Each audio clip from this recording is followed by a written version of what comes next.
Today on the Morning Edition, proposals for the next year's budget are coming in. We'll take a look at the details and highlights of what the proposals cover and how much they'll fund in Anchorage for 2026. Plus, a young adventurer known to many for his various and numerous climbing achievements throughout not only Alaska, but the U.S. passed away earlier this week from a fall. We speak to his family and learn more about him. And later, being a first responder is not an easy job, but there are options, even for first responders themselves, to have a little help. We'll take a look at how these therapy dogs are saving those that save us as the Morning Edition starts now. A little daily dose of cuteness for your Friday morning. How cute are those? You know, I'm all for every business having a pet. A therapy pet, right? Therapy pet. I agree. And of course, hypoallergenic ones that for people who tend true. to be Some people are allergic, but I mean, I think it would just lift everyone's spirits, especially on a Monday. To the workday, yeah. But we are here at Friday. We've got some nice weather in store for us across South Central. As we start off your morning, we are seeing some breezy conditions. Winds up to 31 miles per hour with those temperatures holding at 48 degrees. Temperatures through the overnight hours, they've been well above average. Our average low for this time of year tends to be right around 35 degrees. So many areas across South Central continue to hold on to those temperatures 5 to 10 plus degrees above average. And we tend to see some of our greatest warming occurring through the overnight hours, while our afternoon highs have been holding slightly above seasonal values. Fairly dry this morning across South Central. While we do have some cloud coverage, we will see some sunshine breaks throughout the day. We're still holding on to some areas of light snow showers as you head out towards Hatcher Pass. We did officially see up to about 7+ inches of snow accumulation yesterday out towards Hatcher Pass. Now, areas west of Hatcher Pass out towards the Parks Highway, we're still holding on to some of those light rain showers as we start off your Friday morning. But largely holding on to dry conditions today across South Central. We've also got some breezy conditions across western fringes as you head out towards the Cook Inlet region. Homer, Soldotna, as well as Anchorage has seen those winds over the last hour gusting anywhere from about 20 to 31 miles per hour. We'll favor these breezy conditions through at least the first part of the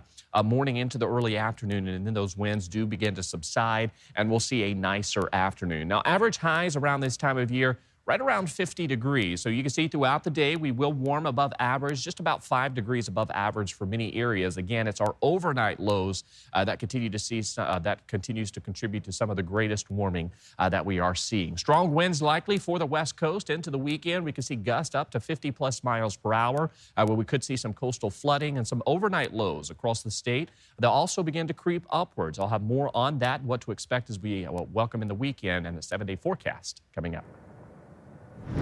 In today's top story, Anchorage could be seeing an operational budget similar to this year in 2026. The LaFrance administration is pushing forward a proposed operational budget of almost $657 million. The proposed budget for 2026, the administration says, is largely flat and will continue funding trends from 2025, including funding for snow removal, homeless services, and public safety. The official amount of how much money will be allocated to each area has not been released. However, moving forward, the administration said it has limited resources and the community will face big financial problems in the future, including making cuts.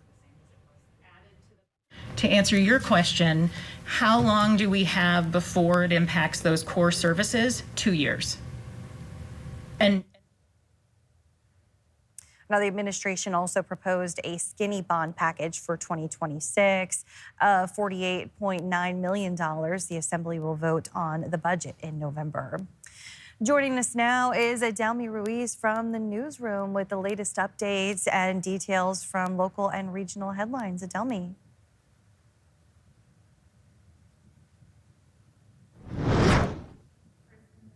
Man will serve more than 6 years in prison for shooting into 2 Homer community buildings. 31-year-old Josiah Kelly was sentenced to 17 years with more than 10 suspended, plus 10 years probation. He admitted to shooting into a Kachemak Bay Recovery Connections and Family Planning last year, claiming religious beliefs. A judge called the attacks among Homer's most serious in years, noting he targeted organizations that exist to help others. It's not every day that we welcome a new airline into the Anchorage International Airport or into the state of Alaska as a whole. Southwest Airlines is officially coming to Alaska. Starting in May, the carrier will offer daily direct flights from Anchorage to Denver and Las Vegas with connections to hundreds of other destinations. Southwest hasn't released ticket prices yet, but says they'll be competitive.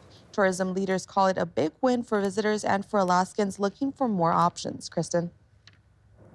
All right, thanks, Adelmi. He was known by many for his climbing achievements. Alaska's Balin Miller passed away Wednesday at the age of 23 due to a fall from El Capitan in Yosemite. Danny Tompkins spoke with the young adventurer's family to learn more about the legacy he leaves behind. Balin Miller lived life on his own terms. After speaking with his mom, we learned more about the incredible life he lived. I'm doing this for him because he's just an awesome human being, and he loved life. Miller's life touched people in many ways other than climbing. I mean, he was so good at physics and math. He was just such a bright boy. He could have done anything he wanted, and he just wanted to climb, and that was his passion, and he loved it. And he said he felt most alive when he's on the mountain climbing. More than that, his personality offered a joyful presence to anyone he encountered, friends and strangers alike. Balin was, at times, completely off the wall and completely ridiculous, and he didn't care. And he'd just be funny and do silly things, and people just loved him for that uniqueness. And he loved to climb, and he'd take you climbing, he'd help you climb. His passion for climbing started when Miller was just a young boy exploring Alaska. He loved anything he could climb, and he could climb anything. You climb on your roof, you let him. And this passion led him to various climbing accomplishments across the world, including Canada, Patagonia, and Alaska. He was the first to solo summit the Slovak direct route on Denali. He'd get off a climb, and people would be calling him, and the phones would be ringing off the hook, and he'd just do it. He didn't care if he made money. It didn't matter. He just shared his story. His mom recalls the immense strength that her son needed to achieve these climbing feats. People don't give climbers enough credit, but a climber has to be physically able, ability to have endurance. You have to understand the rock, the weather, the ice, the snow. It's the external elements. Then you have the ropes you're carrying and the proper gear. She spoke of her son's big and bold dreams and of eventually hearing of his accomplishments.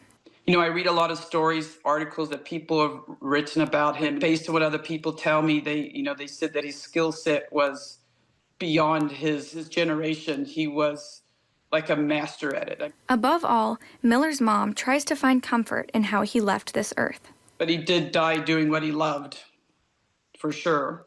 And I guess it's supposed to bring me some peace. It doesn't, but I try to let it bring me some peace. We also spoke with Miller's aunt, and she said that his lasting impact on the rest of the world is giving other mountaineers and climbers inspiration. Danny Tompkins, Alaska's news source.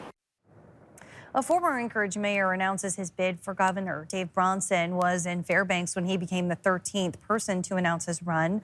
Bronson led the event with his accomplishments as mayor, like the Don Young Port of Alaska, but he was also asked about the shortcomings his critics point to, like his homelessness and snow removal response in office. Bronson deflected blame to the Anchorage Assembly with homelessness and said the city was not equipped to deal with the historic snowfall. Here's why Bronson said he launched his campaign away from home. Why are you making this announcement in Fairbanks?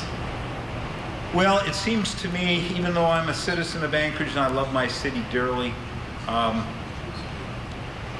it seems to me that Fairbanks too often is kind of forgotten. It's that second city, and it's important to me that a city that's as historic as Fairbanks, that's as important to the state as Fairbanks is, it just shouldn't be forgotten. Bronson is said to have another press conference today in Anchorage, and here's a look at everyone who's running, filed paperwork, or is rumored to join the race. Bronson is the 12th Republican in the race. Tom Begich still running as the only Democrat. Both Senator Lisa Murkowski and former Representative Mary Peltola still have their bids up in the air.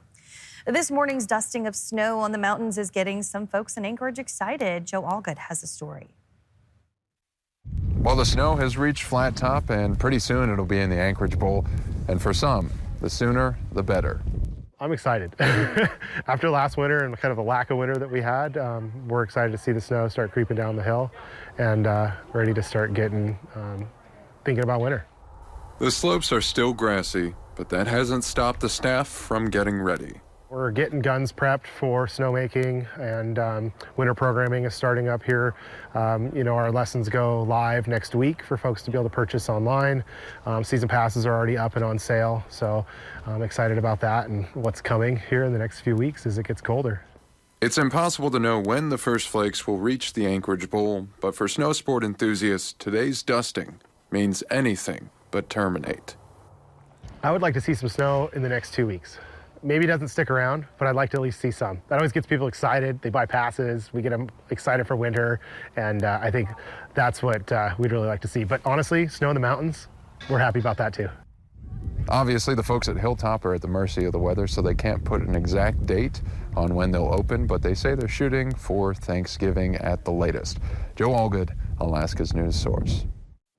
Just ahead on the Morning Edition, it's easy to accept the PFD payment as a bonus and not to think too much about where it came from, but how did it get started? We'll take a look next. And we continue to hold on to a mix of sun and clouds across South Central. Some snow continues through Hatcher Pass, but we're watching stronger winds out west. I'll have more on that, but first at sunrise, 812 in Anchorage, 707 or 707, I should say, in Juneau. Your full forecast is next.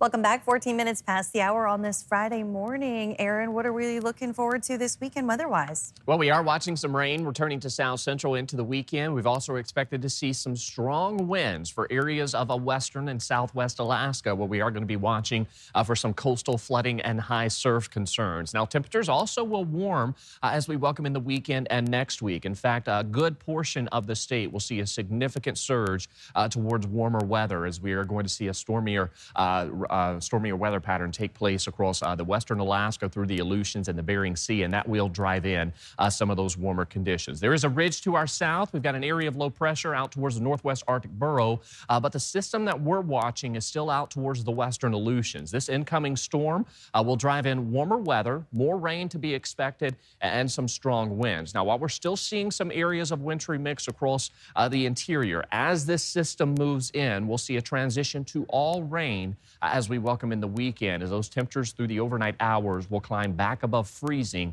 through the interior. We're also favoring some gusty conditions through the Aleutians this morning. Winds up to 70 miles per hour out towards Adak, 30-mile-per-hour wind gust in St. George, even here in South Central. We're favoring some of these breezier conditions. And as this low continues to progress to the northeast, we'll see increasing winds out towards St. Paul later today, where we could see gusts up to 60 miles per hour. And then for southwest and western Alaska, you'll tap into those winds later today and into your Saturday. Check out these darker colors that's beginning to pop up through western and southwest Alaska into our Saturday. We could see winds of 50 to 60 miles per hour looking possible. So be prepared for those gusty conditions to stick around the next couple of days. We could see some coastal flooding. We could see some coastal erosion. And yes, some heavy rainfall will build into western and southwest Alaska as well. This high surf advisory, this is where we could see water levels of about 2 to 5 feet above the normal highest tide. The coastal flood advisory, 2 to 4 feet above the normal highest tide, and some coastal erosion will be possible. So this includes the southern Seward Peninsula coastline out through Norton Sound, and then as you head out towards parts of the Yukon Delta. Even portions of the Kuskokwim Delta coastline could see an opportunity for some of that coastal erosion. So we'll be watching for that into the weekend. But notice as this system builds inland, we are going to see a significant jump in our temperatures across the state through at least the next week or so. We're going to see temperatures across the state about 10 plus degrees above average for many areas as we continue to tap into some of these warmer conditions. Yes, we're still seeing overnight lows below freezing to areas to the north, but notice this surge of warmer air out towards southwest Alaska. This will drive in through the weekend, leading to areas that's been holding on to some snow, transitioning back into some rain. You can see temperatures through the interior could make a run near 50 degrees as we welcome in the weekend. So we'll be watching for that as warmer weather spreads back across the state. Here Here in South Central, we'll see daily highs sitting in the low to mid 50s looking possible. Overnight lows are where we're going to see some of our greatest warming. Average lows for this time period right around 35 degrees. So we'll continue to hold on to lows about 5 to 10 degrees above average. Afternoon highs will be about 5-ish degrees above average. And you can see those rain showers building in through the weekend on into early next week, where we could see some breezy conditions as we welcome in the weekend. Well, the PFD is on everyone's minds, but how did it begin? Justin Mattson explains in the newest edition of We the People. That's right. It's that time of the year again when Alaskans get their dividend from the permanent fund. But how did that program get its start? Well, it all started when a newly minted state known as Alaska finished the Trans-Alaska Pipeline. The state found itself suddenly flushed with cash. The state was poor, and there was a debate then about should we save a portion of this money or should we invest it in sorely needed services. The decision was made to invest it in services. A lot of ideas were discussed. One of the ideas was let's use some of the money to bail out Chrysler. We have so much money. One voice rose above the rest. That voice, Governor at the time, Jay Hammond. He was very concerned that the state of Alaska would essentially use all the money that came in from the oil wealth in one generation, and that most of the benefits of that oil wealth would go to people who were tend to be richer, more politically connected. And so it was. Alaskans voted to enshrine the permanent fund in the state's constitution, but the dividends would come later. There was another attempt to create a permanent fund dividends in 1980, 2 years before they were actually created. Under the first plan, a resident would get more money from the dividend the more years they lived in Alaska. But then, two things happened. The legislature passed the backstop plan just at the end of the session in the first week of June of 1982. And then later that month, the United States Supreme Court issued its decision that struck down the original plan. That backstop plan is the PFD we all know today. Both Grow and Resmer say as you get ready to receive your deposit, think about the legacy of former Governor Jay Hammond. At the CTV desk, Justin Mattson, Alaska's news source. And while some Alaskans saw their PFD earlier this week, yesterday was the first official mass payout. This year's $1,000 dividend is a boost, but experts urge spending wisely. Financial advisor Al Biss recommends paying down debt, adding to retirement or savings, and avoiding unnecessary splurges. You know, a snow machine or boat or something like that. It's not bad to do, but just know that if you're now paying a high interest rate on it and you're now tied to these payments on something that probably won't be worth as much down the road as it is today, that's a financial liability. The second mass payment for applicants eligible by October 13th is October 23rd. Thanks for listening to our podcast. Click subscribe so you can get the latest podcasts from Alaska's news source automatically and stay up to date with breaking news and in-depth reporting available for free 24/7 with the Alaska's news source app.